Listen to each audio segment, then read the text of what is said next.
he has no ability to suspend the Constitution. Secondly, But he says he's for it.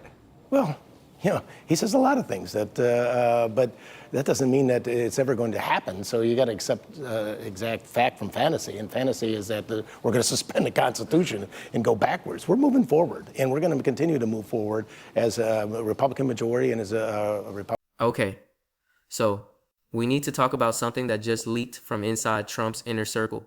And I'm not being dramatic here. This is actually insane, like genuinely wild. We're talking about a plan, a real actual plan to suspend parts of the Constitution. Yeah, you heard that right. The Constitution, the document that literally defines how America works. Now, before you think I'm exaggerating or clickbaiting you, let me be very clear. This isn't some random rumor. This isn't some anonymous source nobody can verify. This comes directly from Stephen Miller. You know, Trump's senior advisor? The guy who's basically been writing Trump's immigration policy for years? He went on record on May 12, 2025, just a few weeks ago, and said the Trump administration is, quote, actively considering suspending habeas corpus if courts don't fall in line with their plans. But before we go any further, real quick, let's be honest. You can't really trust mainstream media anymore. That's why we built Pump Politics, to bring you real stories, real context, and no corporate spin. If you want to stay ahead of the headlines, join our free newsletter. We'll send the news straight to your inbox every day. Just click the link in the description to join. And if you just want to support what we're doing, join us, be part of the community that actually cares about the truth. All right, let's get back to the video. Let me say that again, because it sounds like something out of a dystopian movie. They're considering suspending habeas corpus. And if you don't know what that is, it's basically the legal protection that stops the government from just throwing you in jail without charges, without a trial, without anything.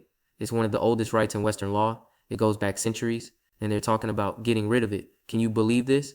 And here's the thing that makes this even more terrifying. This isn't the first time Trump has floated the idea of just ignoring the Constitution when it gets in his way. Back in December 2022, right after he lost the 2020 election, he posted on Truth Social that a massive fraud of this type and magnitude allows for the termination of all rules, regulations, and articles, even those found in the Constitution. Come on, he literally said the Constitution should be terminated. Those were his words. Not mine, his. So when Stephen Miller comes out now and says they're actively looking at suspending constitutional rights, we can't just brush this off as talk. This is a pattern. This is how they think. When they don't get their way, when courts block them, when judges rule against them, their response isn't to follow the law. It's to change the rules or just throw them out completely. And yeah, I know some of you are thinking, well, couldn't they have suspended habeas corpus before in American history? And technically, yes. It's happened exactly twice. Once during the Civil War, when the country was literally tearing itself apart, and once right after the Civil War, during Reconstruction. Both times there was an active rebellion. People were dying. The country was at war with itself. Are we in a civil war right now? No. Are we being invaded by a foreign army? No. So why would anyone even be talking about this? Here's why. Because Trump and his team see the courts as the enemy. The Constitution is set for a reason. To protect the rights of every American. And so I certainly don't endorse that language or that sentiment. I think the question for everyone is how we move forward. You know, I ran for Congress to address the challenges that we're facing and be forward-looking. Frankly, I think people are tired of looking backwards. I think people are tired of discussing the grievances of prior elections, and they want to know what we're going to do to. They see judges who rule against them as obstacles, and instead of accepting that we have a system of checks and balances, instead of working within the law, they want to just bulldoze through it. And if that means suspending your constitutional rights, well, that's just the price of doing business, I guess. Legal experts are freaking out about this, like completely losing it. Constitutional scholars are saying this would be the biggest attack on American democracy since, I don't know, ever. The White House, the actual current White House, called this plan anathema to the soul of our nation. And when was the last time you heard language that strong from government officials? This is wild. And look, I get it. Some of you watching this might be Trump supporters. You might think the courts have been unfair to him. You might believe the 2020 election was stolen. I'm not here to argue that with you right now. But here's what I am saying. Even if you believe all of that, do you really want to give any president the power to suspend constitutional rights? Because once that door is open, it doesn't close. The next president can do it too, and the one after that, and eventually, those rights just don't exist anymore. So we're going to break this down. We're going to look at exactly what they're planning, why they're planning it, and what it would actually mean if this ever happened. Because this isn't just about Trump. This is about whether America is still a country where the law matters, or whether we're becoming something else entirely. Let's get into it. All right, so let's talk about what habeas corpus actually is, because I think a lot of people hear that term and their eyes glaze over. It sounds like lawyer speak, but it's actually super simple and super important. Habeas corpus basically means this: if the government arrests you and throws you in jail, they have to tell you why. They have to charge you with a crime. They have to bring you before a judge. They can't just lock you up and throw away the key. It's called habeas corpus because the literal Latin translation is "you shall have the body," as in the government has to produce your body in court and explain why they're holding you. And yeah, I know Latin phrases sound fancy and old, but this protection, it's in the Constitution for a reason. The founding fathers put it there because they knew what happened when governments had unlimited power to detain people. They lived under British rule. They'd seen political prisoners disappear, so they made sure America would be different. The Constitution says habeas corpus can only be suspended in cases of rebellion or invasion. That's it. Those are the only two situations, and like I said before, it's only happened twice in American history, both times during the absolute worst crisis the country has ever faced. So when Stephen Miller goes on record and says they're actively considering suspending it, what he's really saying is this: if courts don't do what we want, we're going to treat them like they're leading a rebellion. We're going to act like America is under invasion. And we're going to give ourselves emergency powers that no president has used in over 150 years. Let that sink in for a second. Now here's where this gets even more insane. Why are they even talking about this? What's the context? Well, it all goes back to Trump's long history of fighting with judges. And I mean, this guy has been in legal battles his entire life. Business lawsuits, bankruptcies, fraud cases. But when he became president, it reached a whole new level. You remember the travel ban? When Trump tried to ban people from majority Muslim countries from entering the U.S., courts blocked it multiple times. Trump lost his mind. He called the judges who ruled against him so-called judges. He said the courts were making the country unsafe. He basically treated any judge who disagreed with him as a traitor. Then there was the border wall. Trump declared a national emergency to get funding for it. Courts said, no, you can't do that. Congress controls spending. Trump ignored them anyway. He redirected military funds. He pushed through with the wall. And yeah, courts kept ruling against him, but by then the damage was done. And then, oh boy, then came January 6th, the insurrection. Trump spent months claiming the election was stolen. He filed lawsuit after lawsuit, trying to overturn the results. He lost every single one, over 60 cases. Judges, including judges he appointed, said there was no evidence of fraud. And what did Trump do? He told his supporters the judges were part of the conspiracy. He said the whole system was rigged against him. So when Trump posted in December 2022 that the Constitution should be terminated because of election fraud, he wasn't joking. So I vehemently disagree with the statement that Trump has made. Trump has made, 1,000 statements in which I disagree. There is a political process that has to go forward before anybody Constitutional conservatives are pretty clear about where they value the Constitution. Right, exactly. But is there any scenario with suspending the Constitution? You do get to pick the questions, but I do get to pick my answer. I know. I'm trying to get you to answer the question I'm asking. There is a political process that has to go forward before anybody's a front runner or anybody is even the candidate for the party. And do you I condemn think him that, saying something like this? Absolutely. And I believe, answering your question, that people certainly are going to take into consideration a statement like this as they evaluate a candidate. He wasn't exaggerating. He genuinely believes that when things don't go his way, the rules shouldn't apply anymore. And now that he's back in office, that belief is turning into actual policy. Here's what Stephen Miller said, and I'm paraphrasing a bit, but he basically argued that if federal judges keep blocking Trump's agenda, then the administration needs to explore all options, including suspending habeas corpus, because in his view, activist judges are preventing the president from doing his job, and if the courts won't cooperate, then the courts need to be dealt with. Come on, are you kidding me? That's not how this works. That's not how any of this works. The whole point of the judiciary is to be independent, to check the power of the executive branch. That's literally why we have 3 branches of government. So no one person, no one branch can have total control. But Trump and his team don't see it that way. They see the courts as obstacles. They see separation of powers as a bug, not a feature. And so they're planning for a scenario where they just override the courts entirely. Now, legal experts are saying this plan would never actually work. Like if Trump tried to suspend habeas corpus, courts would immediately block him. Congress would lose it. There would be lawsuits within hours. The Supreme Court would have to step in. And even with the conservative majority, most legal scholars think the court would strike this down, because suspending habeas corpus without an actual rebellion or invasion, that's just blatantly unconstitutional. But here's the scary part. What if Trump just ignores the courts? What if he does it anyway? I mean, he's already shown he's willing to push boundaries. He's already ignored court orders before. He's already called judges enemies of the people. So what happens if he suspends habeas corpus, and then when courts rule against him, he just says, nope, I'm doing it anyway? That's when you get a constitutional crisis. That's when the system breaks down. Because at that point, it's not about law anymore. It's about power. It's about whether the president can just do whatever he wants, or whether courts and Congress can stop him. And listen, I don't think Trump is sitting in the Oval Office right now, drafting executive orders to suspend habeas corpus. I don't think this is happening tomorrow. But the fact that his advisors are even talking about it, the fact that Stephen Miller went on record and said they're actively considering it, that should terrify everyone. Because it shows how they think. It shows what they're willing to do.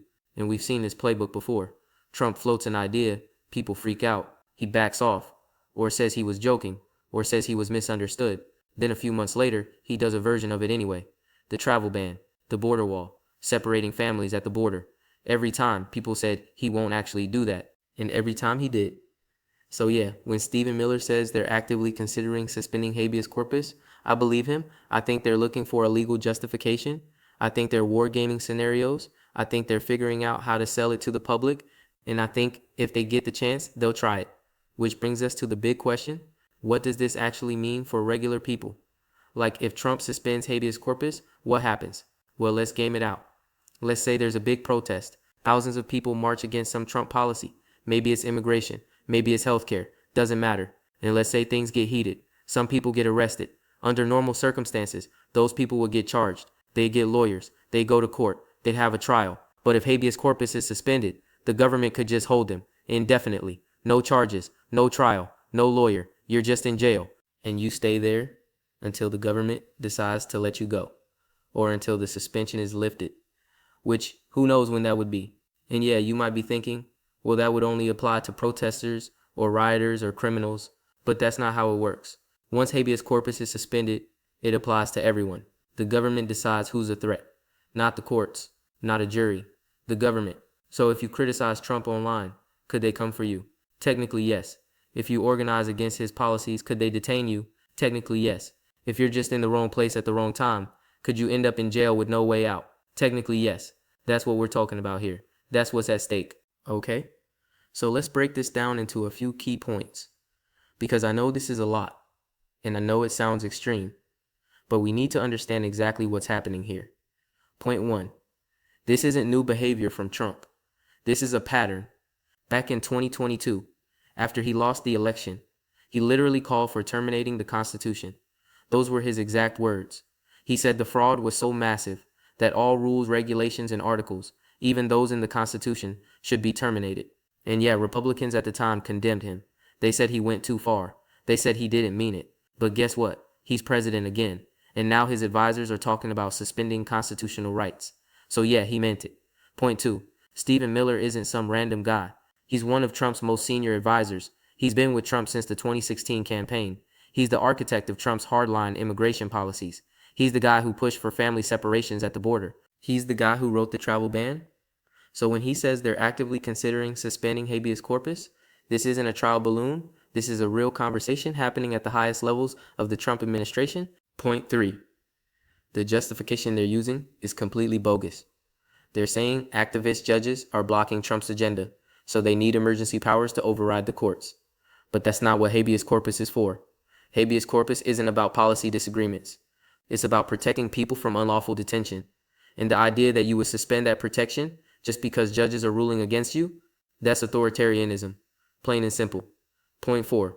Even if this plan never actually happens, the fact that they're talking about it is damaging because it normalizes the idea.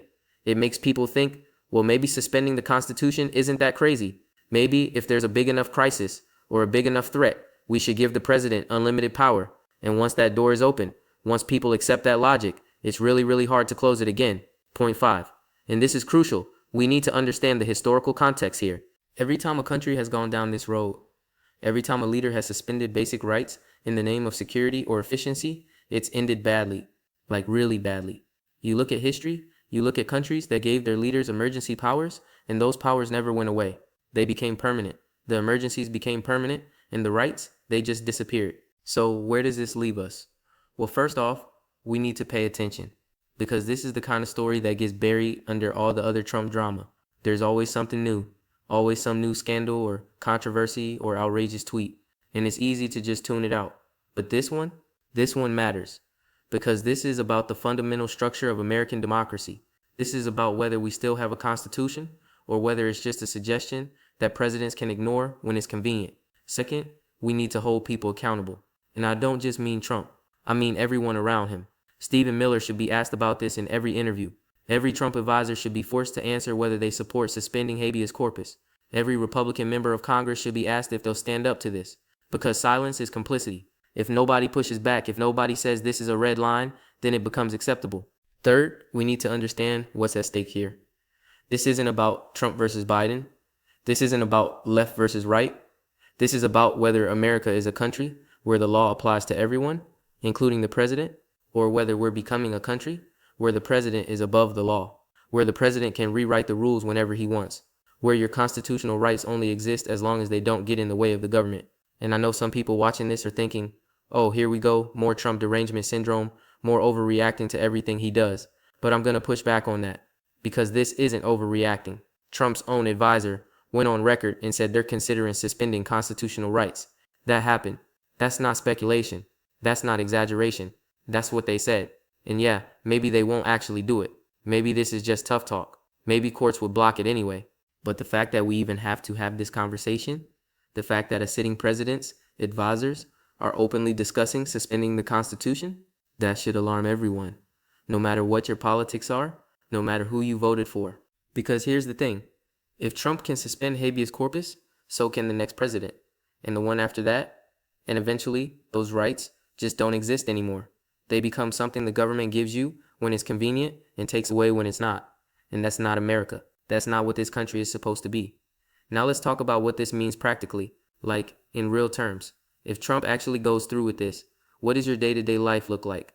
Well, it depends. If you're someone who keeps their head down, doesn't protest, doesn't speak out, doesn't make waves, maybe nothing changes for you. Maybe you go about your business and never feel the impact. But that's the insidious part. That's how these things work. First they come for the protesters, then they come for the activists, then they come for the journalists, then they come for anyone who criticizes the government. And by the time it affects you personally, there's nobody left to speak up. There's nobody left to fight back. And I'm not being dramatic here. This is literally how it's happened in every authoritarian country in history. You don't wake up one day and suddenly live in a dictatorship. It happens slowly, one right at a time, one excuse at a time, one emergency at a time, until you look around and realize, wait, when did this happen? When did we lose our freedom? So what can you do about it? Well, first, share this video. Share this story. Make sure people know this is happening, because a lot of folks have no idea. They're not following the news this closely. They don't know that Trump's team is openly talking about suspending the Constitution. So spread the word. Make some noise about it. Second, contact your representatives. Call them. Email them. Ask them where they stand on this. Ask them if they'll oppose any attempt to suspend habeas corpus. Ask them if they'll hold Trump accountable. Because elected officials need to hear from voters. They need to know people are paying attention. They need to know this matters to you. Third, vote. I know everyone says that, but it matters. Because if Trump faces no consequences for this, if his party doesn't push back, if voters don't hold him accountable, then he'll keep pushing. He'll keep testing boundaries. He'll keep seeing how far he can go. And the scary thing, he might find out there's no limit. He might find out he can do whatever he wants. Fourth, and this is important, don't get numb to this stuff. Don't let it become normal. Don't let yourself think, well, that's just Trump being Trump. Because every time we normalize something crazy, every time we shrug off something that should be shocking, we make it easier for the next crazy thing. We move the Overton window. We make the unthinkable thinkable. And look, I'm not saying the solution is simple. I'm not saying there's one magic fix that makes this all go away. But we can't just ignore this. We can't just shrug and say, well, what can I do about it? Because the truth is, we can do a lot. We can speak up. We can organize. We can vote. We can make it clear that this is not acceptable. That this is not normal. That this is not who we are. So yeah, that's where we are. Trump's advisors are openly discussing suspending habeas corpus. They're planning for a scenario where courts don't matter anymore, where judges can't stop them, where the president has unlimited power to detain anyone he wants for any reason with no accountability. And if that doesn't scare you, I don't know what will. Because this is about more than politics. This is about more than Trump. This is about the kind of country we want to live in, the kind of country we want to leave for our kids, the kind of country we want America to be. All right, that's it for today. Let me know what you think in the comments. Do you think Trump would actually try this? Do you think courts could stop him? And what do you think happens next? Because this story is far from over. And honestly, I think it's just getting started. The next few months are going to be critical. The next few years could define American democracy for generations. More on this soon. Stay tuned.